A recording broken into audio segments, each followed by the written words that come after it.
It's 11 p.m. Normally, I would be in bed right now, but I have promised myself that I would not go to sleep until I have recorded a video, and this is why I'm here right now. I've procrastinated the whole day on this, and I don't like to not keep a promise that I've made to myself, so here we are, 11 p.m. recording content. I haven't done this in a long time. You might have noticed, or you may not. Allah Alam. I'm not the center of the world. And the reason why I've been struggling to record face to camera content like this is not because I just got married. It's not because I was traveling a lot. It's not because my daughter was off school during the holidays and I was busy with her and with family. It's because I've been struggling with something that a lot of women in business and women in general struggle with, and that is comparing myself to other women doing similar things as me in a similar field as me, and looking down at my work and my efforts and my output and letting that paralyze me. And subhanAllah, this does not happen often, but when it does happen, it really, really paralyzes me. I think it's only the second time that I'm experiencing this in my career as a coach. Like this tendency to just look at other content creators or other female coaches out there and think, I'm not good enough.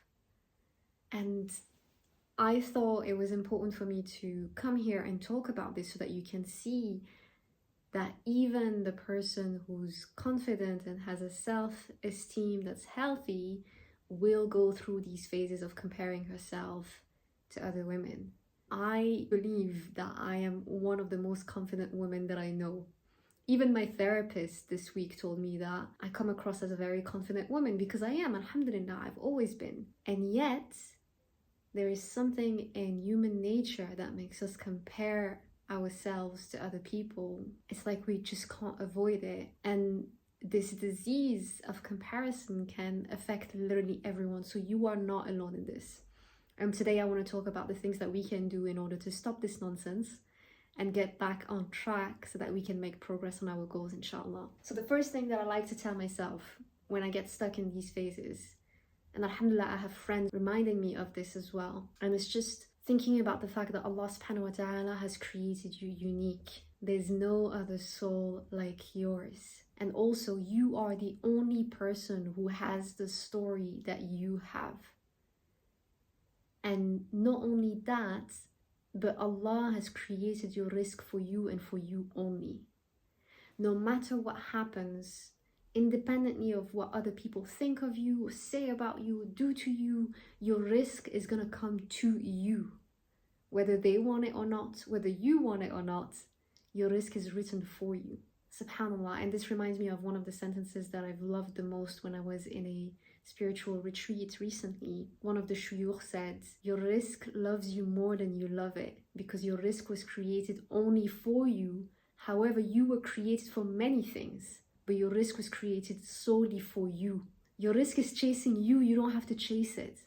The other thing is that this tendency of comparing ourselves to other women is really damaging. And I think we can only let go of it when we sit down and we think about the actual downside of doing this. If there's one journaling prompt that you can take away from this conversation that we're having right now, it's going to be, how is it harming me to compare myself to other women? And write down all of the emotions that come up when you do it. It makes me feel small. It makes me feel like I'm not worthy of good things.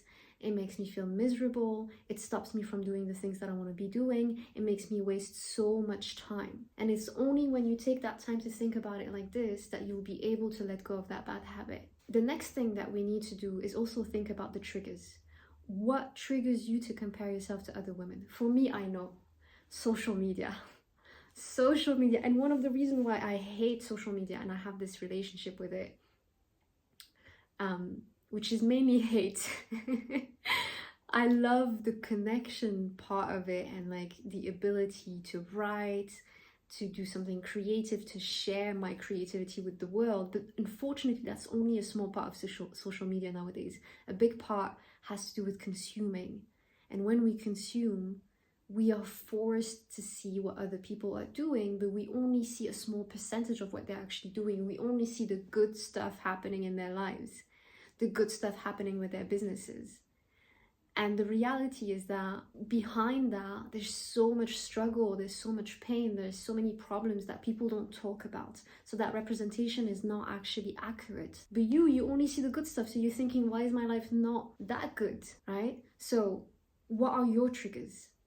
I know my triggers. What are yours? What gets you to this place where you start comparing yourself to other people? Once you've identified those triggers, get rid of them if you can. This inadequacy that we feel when we're comparing ourselves to other people who seem like they're doing better than us is actually an opportunity to get closer to Allah subhanahu wa ta'ala. How? Maybe Allah is putting this emotion, this feeling, this trigger in us for us to, number one, make dua for that person. Ya Allah, you've blessed them. May you protect them. May you increase them always. So you avoid going into jealousy and envy, which is really dangerous for the heart of the Muslim, because those are some of the worst vices that we can have. And number two, you make dua for yourself as well. Ya Allah, bless me as much as you've blessed that person. I am witnessing your generosity through what you've done for them. I see what you're capable of doing for that person. Please do the same thing or better for me. If it is going to be a khair for me, Ya Allah, do this for me as well. Grant me whatever it is that you've granted them that I'm yearning for. So there's an opportunity to do good in the sense that we're praying for the person and also we're praying for ourselves, because we're recognizing Allah's generosity in the manifestation of what that person has. And I think that that's the most powerful thing that we can do in these moments. And you know what, like for me as a business owner, the way that I've turned things around when I see another woman doing well after I've prayed for her and I've prayed for myself is also asking myself, what is it about her and the way that she's doing things that I can learn from? Because there's nothing wrong with learning from someone else's success. This is how we grow. What could make you feel miserable about yourself can actually also inspire you. It's the way that you see it that makes the difference. It's your mindset and your way of framing the situation that's either gonna break you or make you, or break your business or make your business. And so last week I had a meeting with my operational manager, and that whole hour we just looked at women that are doing better than us, and we analyzed what were the things that they were doing that we could learn from. And that is a productive way of comparing yourself to other people. If you're gonna compare yourself to those who are doing better than you, do it in a productive way, in a way that's gonna make you progress, not in a way that's gonna paralyze you. So here we are, alhamdulillah. This is me coming back to YouTube on a weekly basis, inshallah, and not stopping myself anymore. No excuses, no comparison paralysis. I don't know if that's a term, but we're making it a term now. And I hope this was helpful for you too. I hope that you're getting that it's not just people who are at the beginning of their journey that are struggling with this. It's everyone, literally everyone. I'm doing really well and I'm still comparing myself to other people. This is just how we are as human beings.